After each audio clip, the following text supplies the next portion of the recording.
tiens tout d'abord à saluer M. Simon Bernard, chef du département de droit privé qui assiste à ce colloque. Je salue également le professeur Mathieu Douat de l'Université de Perpignan, qui a fait le voyage à Fès pour assister à ce colloque et participer à ce colloque. Vous êtes bienvenue, monsieur le professeur, et vos compagnons. Au nom de la Faculté des sciences juridiques, économiques et sociales, je tiens à vous souhaiter encore une fois la bienvenue et vous remercier d'avoir accepté notre invitation de participer et d'être présent à ce colloque. La thématique qui a été retenue et qui sera débattue lors de ce colloque international est d'un grand intérêt et d'une extrême importance. Elle a trait à la Constitution, les finances publiques et la réduction des inégalités. Comme vous le savez, notre pays s'est doté, dans le cadre des réformes structurantes entreprises depuis le début du troisième millénaire, d'une nouvelle constitution, celle du 29 juillet 2011.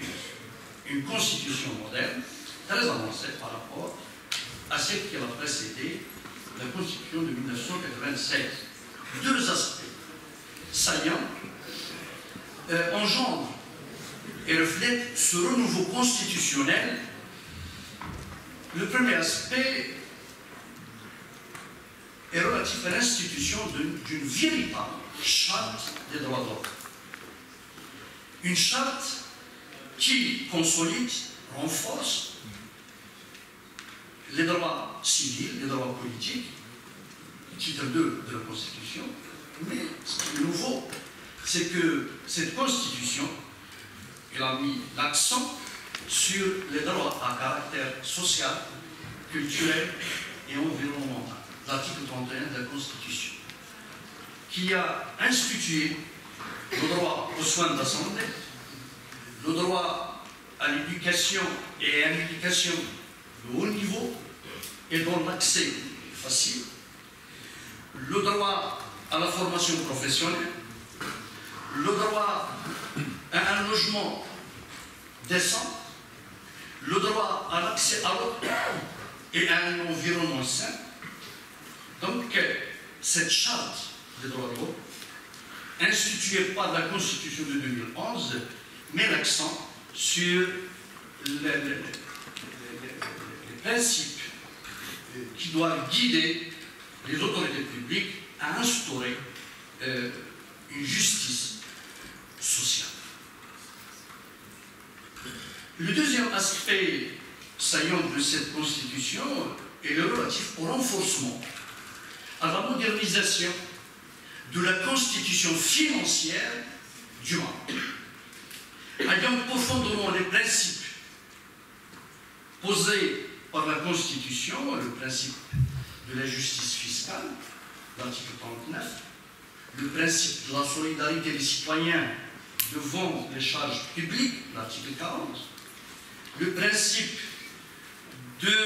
du consentement à l'impôt, l'article 39 et 71, le principe de l'autorisation parlementaire, l'article 75, le principe de l'équilibre budgétaire, l'article 77, le principe de la suprématie de la première chambre, la Chambre des représentants, sur la Chambre des conseillers, en ce qui concerne le dépôt des lois de finances,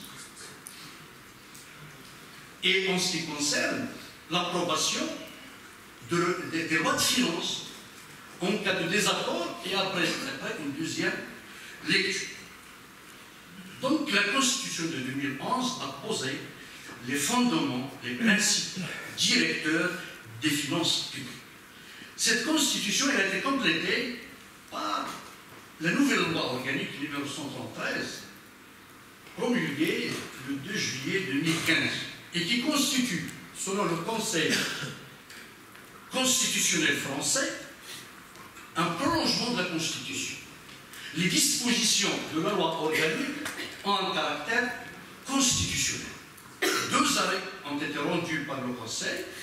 L'arrêt 886 qui a été rendu en 1960 et l'arrêt 355 qui a été rendu en 1995. Les deux arrêts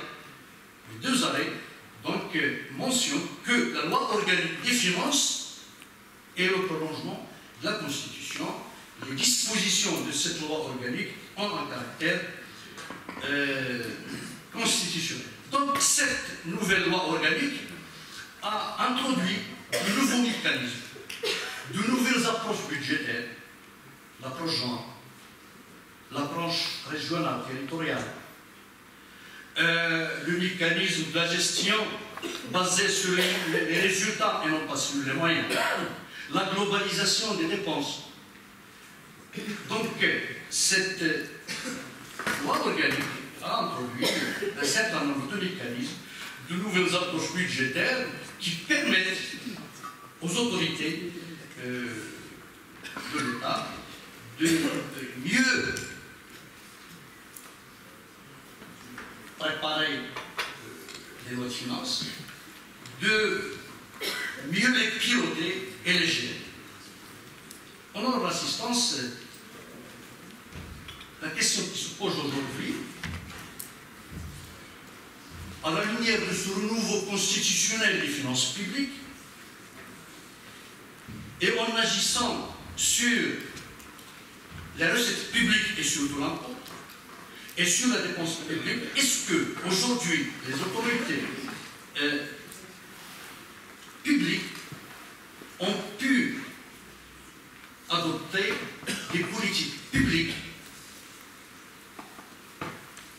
pour éradiquer la pauvreté, la précarité, l'exclusion, l'ignorance, la maladie et tous les maux sociaux qui bloquent aujourd'hui notre pays?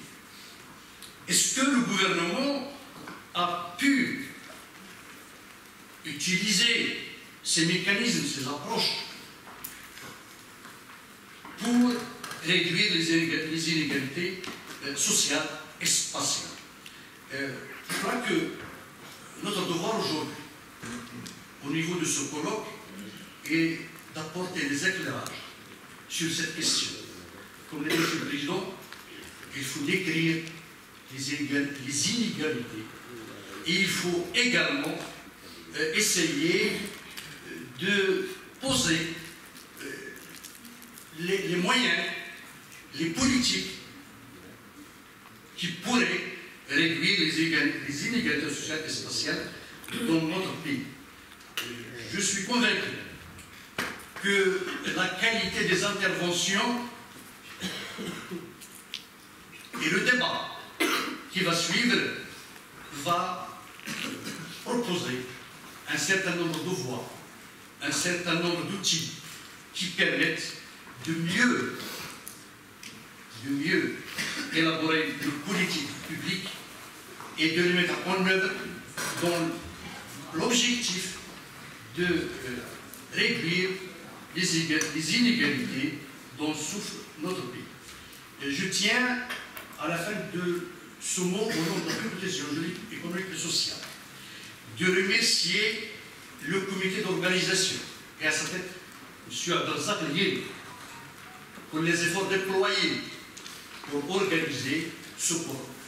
Je tiens à remercier M. le doyen, Simon Ibrahimi, et M. le secrétaire général Sisfaï, de la faculté de médecine, qui ont mis à notre disposition encore une fois ce bâtiment pour organiser ce colloque. Mes remerciements vont également aux hommes et aux femmes de la presse qui assurent la couverture de cette manifestation. Je vous remercie d'être présent avec nous aujourd'hui et notamment les doigts offert pour Najah Rochela.